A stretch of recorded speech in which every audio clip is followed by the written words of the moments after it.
Sumainyo ang Panginoon. At sumaiyo rin. Ang mabuting balita ng Panginoon ayon kay San Mateo. Papuri sa iyo, Panginoon. Noong panahong yun, sinabi ni Jesus sa kaniyang mga alagad, "Darating ang anak ng tao bilang hari, kasama ang lahat ng anghel at luluklok sa kaniyang maringal na trono. Sa panahong yun, matitipon sa harapan niya ang lahat ng tao. Sila'y pagbubukod-bukurin niya tulad ng ginagawa ng pastol sa mga tupa at mga kambing. Ilalagay niya sa kanyang kanan ang mga tupa at sa kaliwa ang mga kambing. At sasabihin ng hari sa mga nasa kanan, 'Halikayo, mga pinagpala ng aking ama, pumasok na kayo at manirahan sa kahariang inihanda para sa inyo mula pa nang likhain ang sanlibutan. Sapagkat ako'y nagutom at inyong pinakain, nauhaw at inyong pinainom. Ako'y isang dayuhan at inyong pinatuloy. Ako'y walang maisuot at inyong pinaramtan. Nagkasakit at inyong dinalaw. Ako'y nabilanggo at inyong pinuntahan." Sasagot ang mga matuwid, "Panginoon, kailan po namin kayo nakitang nagutom at aming pinakain, o nauhaw at aming pinainom? Kailan po kayo naging dayuhan at aming pinatuloy, o kaya'y walang maisuot at aming pinaramtan? At kailan po namin kayo nakitang may sakit o nasa bilangguan at aming dinalaw?" Sasabihin ng hari, "Sinasabi ko sa inyo, nang gawin ninyo ito sa pinakahamak sa mga kapatid kong ito ay sa akin ninyo ginawa." At sasabihin naman niya sa mga nasa kaliwa, "Lumayo kayo sa akin, mga sinumpa. Kayo'y pasa-apoy na di mamamatay, na inihanda para sa dyablo at sa kanyang mga kampon. Sapagkat ako'y nagutom at hindi ninyo pinakain, nauhaw at hindi ninyo pinainom. Ako'y naging isang dayuhan at hindi ninyo pinatuloy. Ako'y nawala ng maisuot at hindi ninyo pinaramtan. Ako'y may sakit at nasa bilangguan at hindi ninyo dinalaw." At sasagot din sila, "Panginoon, kailan po namin kayo nakitang nagutom, nauhaw, naging dayuhan, nawala ng maisuot, may sakit o nasa bilangguan, at hindi namin kayo pinaglingkuran?" At sasabihin sa kanila ng hari, "Sinasabi ko sa inyo, nang pagkaitan ninyo ng tulong, ang pinakahamak sa mga ito, ako ang inyong pinagkaitan. Itataboy ang mga ito sa kaparusahang walang hanggan, ngunit ang mga matuwid ay tatanggap ng buhay na walang hanggan." Ang mabuting balita ng Panginoon. Pinupuri ka namin, Panginoong Hesukristo. Magsiupo ang lahat at makinig sa homilya. Magandang gabi po sa kanilang lahat. Sa buhay Kristiyano, sa buhay pananampalataya natin, hindi sapat na tayo ay may mga pinaniniwalaan. At hindi sapat ng ating pinaniniwalaan ay totoo at tama. Ang katuruan ng simbahan, katuruan ng pananampalataya ay hindi sapat. Bakit? Dahil kailangan itong isabuhay. Kailangan isabuhay. Nariyan yung katuruan ng simbahan, nariyan yung katotohanan ng ating pananampalataya, nariyan yung ating pananalig sa Diyos. Totoo yun, pero kinakailangan pa rin nating isabuhay. Hindi po automatic ang pagiging Kristiyano Na kumbaga, dahil naniniwala ka dito, dahil ito'y turo ng Panginoon, pwede ka nang maligtas. Ha? Kinakailangan nating isabuhay ang ating pananampalataya. At isa sa mga bagay-bagay na kailangan nating isabuhay ay yung tinatawag nating corporal works of mercy. Yung mga kilos at gawa ng awa.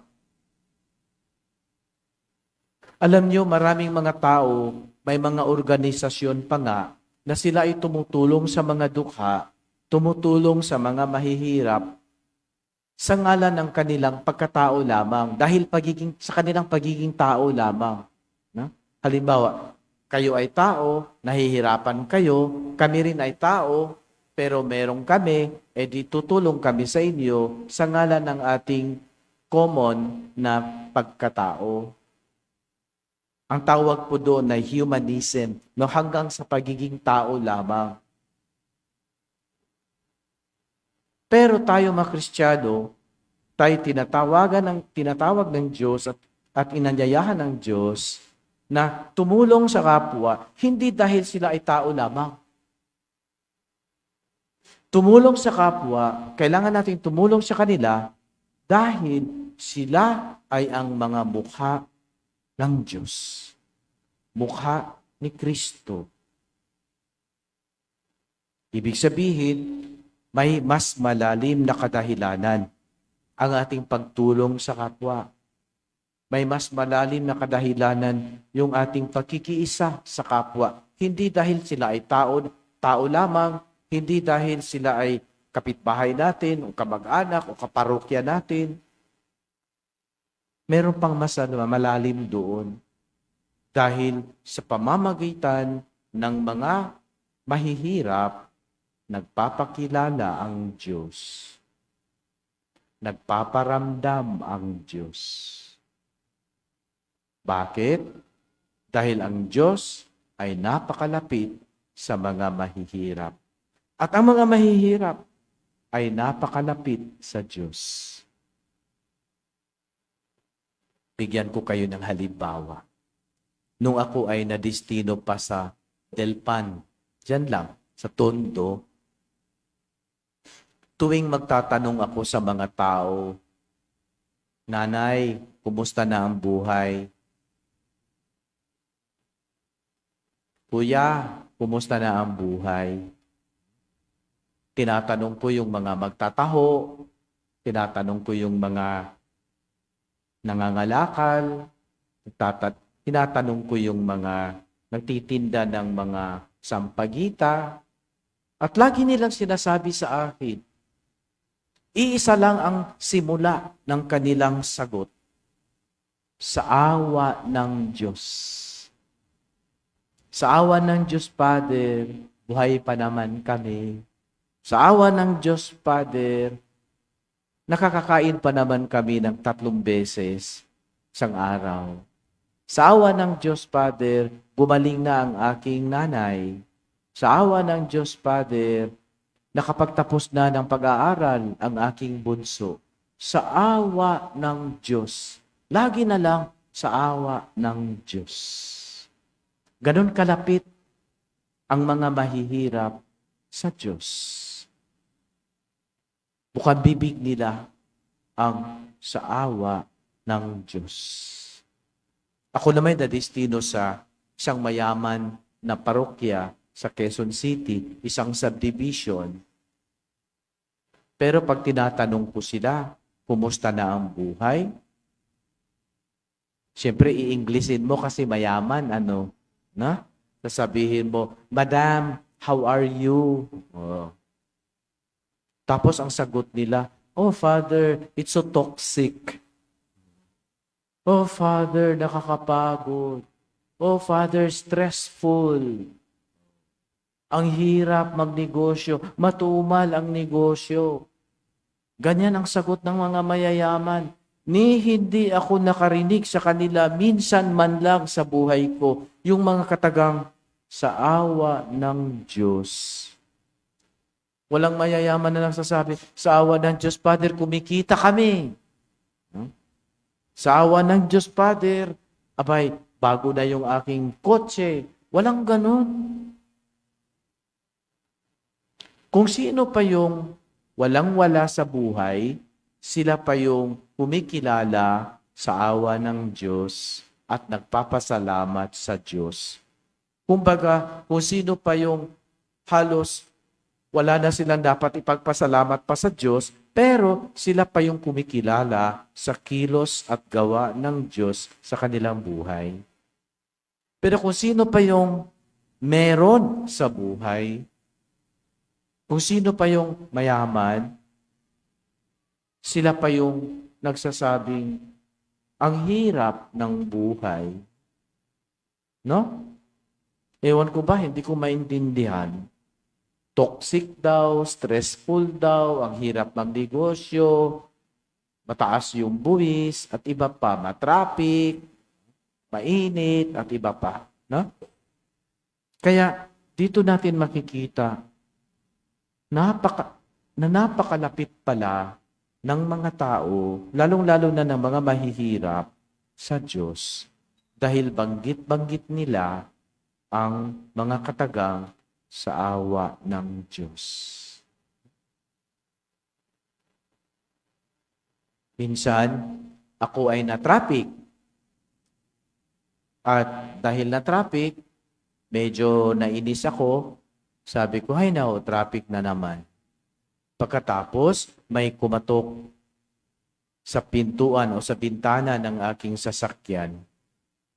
At sabi niya, pahinging konting pera. Abay, pagtingin ko sa aking merong maliit na partition doon sa sasakyan, maliit na drawer. Doon ko nilalagay yung mga barya-barya. Pagtingin ko doon, wala akong barya. Hindi humugot ako dito sa aking bulsa. Abay, ang pinakamababa ay 100. Parang ang mahal-mahal, ang laki-laki. Pero napilitan ako, sabi ko, bahala na. Medyo masakit sa dibdib, 100. No? Bigay ko na lang. Nung binigay ko sa isang lolo yun matandang-matanda na, medyo naawa lang kasi ako doon sa lolo. Bakit? Dahil kadalasan nakikita kong mga nagmamalimos ay mga kababaihan, di po ba? At ang mga kababaihan, sanay na sila mangutang. Kapag walang-wala sila, yung mga ina, di ba? Ang mga ina, gagawin nila ang lahat. Umiram, umutang, kaya ano-ano, magdinegosyo ng konti, no? Kailangan nilang kumita. No? Yung mga nanay, sanay na sila sa mga ganon. Pero sa isang ama, sa isang lalaki na humingi, medyo nakakaawa yun. Bakit? Dahil nilulunok niya yung kanyang pride, yung kanyang yabang. Di ba mga lalaki mayayabang tayo? No? O, nilulunok niya yung yabang niya na hindi ako baldado. No? Hindi ako matanda. Kaya ko pang magtrabaho. Pero itong lolo na ito, nilunok lang niya yung pride niya, yung yabang niya, para lang magmamalimos. Kaya parang naantig ako doon sa yung kanyang paghingi. Kaya binigay ko na lang sa kanya yung 100. At alam niyo anong sabi niya? Salamat sa Diyos, meron na akong makakabili na ako ng bigas. Salamat sa Diyos. Tuwang-tuwa ako. Bakit? Dahil hindi niya sinabing, salamat kuya. No? Hindi siya sa akin nagpapasalamat. Kanino siya nagpapasalamat? Salamat sa Diyos. Sabi ko, talagang napakalapit ng tao, ng mga mahihirap sa Diyos. At ito'y ginamit ni Jesus bilang kaparaanan ng kanyang pagpapahayag ng kanyang sarili. Ipinapakilala niya ang ating sarili, ang kanyang sarili sa pamamagitan ng mga nagugutom, nauuhaw, nabibilanggo, may sakit, dayuhan at iba pa. Dito nakikiisa ang Diyos sa mga mahihirap. Ang mukha ng mga mahihirap ay ang mukha ni Kristo. Kaya tayo tutulong bilang mga Kristiyano, tutulong tayo sa tao, hindi dahil tao siya. Hindi lang yun. Tutulong tayo sa mga mahihirap, hindi dahil mahirap lang siya. Tutulong tayo dahil yon ay malay natin, mukha ni Kristo. Mukha ni Kristo. Kaya, napakalapit ng mga mahihirap sa Diyos. Pangalawa, ang mga mahihirap ay malapit sa Diyos dahil ano? Mapagbigay sila. Mapagbigay. Kakaiba. Kung sino pa yung hirap na hirap sa buhay, kung sino pa yung walang-wala sa buhay, sila pa yung laging nagbibigay. Nung na-destino ako sa tondo, ang taba-taba ko. No? Ay, ang laki-laki ng aking waistline, 36. Taba-taba ko noon. Bakit? Araw-araw may nagbibigay, Father Andox, Father Baliwag, Father Andox ulit, Father Baliwag ulit, Father Senyor San Pedro, lahat na lang manok. Oh. Araw-araw may nagbibigay. Sabi ko, ano ba itong mga taong ito? Kung sino pa yung mas nangangailangan, sila pa yung nagbibigay. Mapagbigay. Bakit mapagbigay ang mga mahihirap? Dahil wala silang iniisip na kinabukasan. Wala silang iniisip na bukas. Kapag ka mag-iisip ka para sa bukas, hindi ka na magbibigay. Halimbawa, sasabihin mo, ito ay para sa aking retirement. Ngayon, may hihingi sa'yo, bibigyan mo ba? Hindi. Para ito sa aking retirement. O yun, wala na.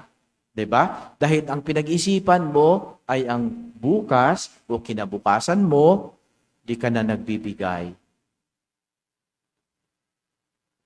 Ito para sa Meralco. Ito para sa Maynila. Nakalaan na lahat. Kapag ang iniisip mo ay bukas, at meron ng mga kapirahan doon na nakalaan na para doon, di ka na magbibigay. Kasi nakalaan na doon. Ito para sa enrollment, ito para sa ganito, ganyan, no? O para sa aking katandaan, 'di ba? Pero ang mga mayayaman, laging iniisip ang bukas. Lagi nilang iniisip yung bukas. Kaya nag-iisip sila ng, paano kung masusunugan kami? Kailangan merong insurance. Paano kung magkakasakit kami? Kailangan merong HMO o merong kang card, 'di ba? Pang medical insurance mo. Paano kung? 'Yon ang nasa isip kadalasan ng mga mayayaman. Paano kung? At dahil iniisip nila ito, di na sila nagbibigay. Meron pa nga mga lolo at lola na mga mayayaman na sila ha. Wala na silang paaaralin pa. Tapos na lahat. Yung mga anak nila may mga pamilya na at mga mayayaman na rin. Pero pag hinihingan mo ng pera, sasabihin nila, ay, para ito sa aking future. Para sa aking future. Future daw. 80 ka na, wala ka ng future. Diba? Yun ang problema. Iniisip natin lagi, future, bukas, kinabukasan. Pero, ang mga mahihirap, kadalasan ang iniisip nila ay ngayon. Anong kakainin natin? Ngayon. Anong meron tayo? Ngayon. Anong merong ulam? Ngayon. Ngayon lang. At kung mas marami at sobra-sobra sa ngayon, abay, nagbibigay. Uy, bigyan niyo sina ate. Bigyan niyo sina kuya. Bigyan niyo sina lolo't lola. Bibigyan yan. Bakit? Sobra-sobra para sa ngayon. No? Kaya mapagbigay ang mga mahihirap. Kakaiba. Kung sino pa yung walang-wala, sila pa yung nagbibigay. Sino pa yung meron at marami, sila pa yung nagbibilang. No? Pakunti na lang yung pera ko, pakunti na lang yung pera ko, pakunti na lang ang pera. Sila yung nagbibilang. Kaya, doon ako bilib sa mga mayayaman na mapagbigay. Kapag ang mayaman ay mapagbigay, ibig sabihin, kinikilala niya ang Diyos bilang bukal ng biyaya. At lahat ng meron siya ay ito'y galing lamang sa Diyos. At kaya nga, yung kanyang pagbigay o kanyang pagtulong ay bunga lamang ng kanyang pananampalataya. Pero kung ang mayaman ay hanggang negosyo lang ang iniisip, hanggang future lang ang iniisip, ay hindi yung magbibigay. Kung magbibigay man, konting-konti. No? Kaya sa ating ebanghelyo, pinapaalalahanan tayo ng Diyos.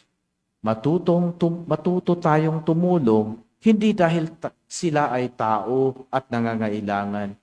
Matuto tayong tumulong dahil ang Diyos mismo, si Jesus mismo, ang siyang ating tinutulungan. Ang sabi ng Diyos, nang gawin ninyo ito sa pinakahamak sa mga kapatid kong ito ay sa akin ninyo ginawa. Napakalalim na aral mula sa ating pananampalataya. Nang gawin ninyo ito sa pinakahamak sa mga kapatid kong ito ay sa akin ninyo ginawa. Christ reveals Himself to us. Nagpapahayag siya ng kanyang sarili sa pamamagitan ng mga mukha ng mga mahihirap. Dahil ang mga mahihirap ay napakalapit sa Diyos, lagi nilang binabanggit ang awa ng Diyos at sila mismo ay mapagbigay sa kapwa.